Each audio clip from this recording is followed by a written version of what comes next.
Goeiemôre luisteraars, en die grootste goeiemôre behoort aan die Here God. Goeiemôre Here. Here, Psalm 146 vers 10 sê, wees stil en weet dat ek God is.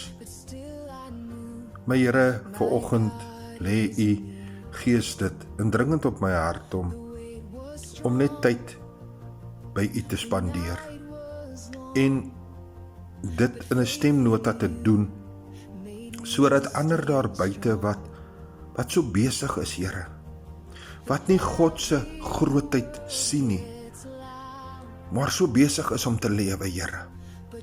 Vanoggend wil ons net stil wees, Here, dat ons God se grootheid kan sien, soos ons kan sien in hierdie blomme pragt, Here, dit wat U die Here geskaap het. Hoe groot is dit nie? En hoe groot is dit wat U in U Seun bewerk het aan die kruis, sodat ons verlos kan word van ons vorige sondes. Here, baie van ons het gebede gebid.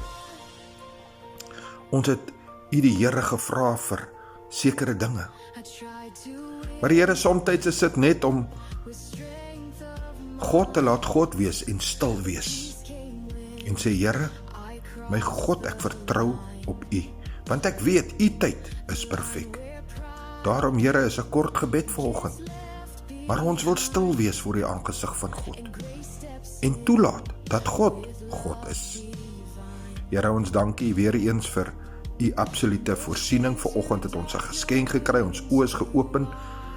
Here, ons kan hoor, ons kan voel, ons kan praat. Here, so dankbaar vir nog 'n dag. Maar Here, mag ons praat, mag ons beweeg, mag ons wat ons ook al mag doen, mag dit wees tot verheerliking van God. Ek bid al hierdie lieflike dinge in hy kragtige naam van Jesus Christus, ons Here. Amen.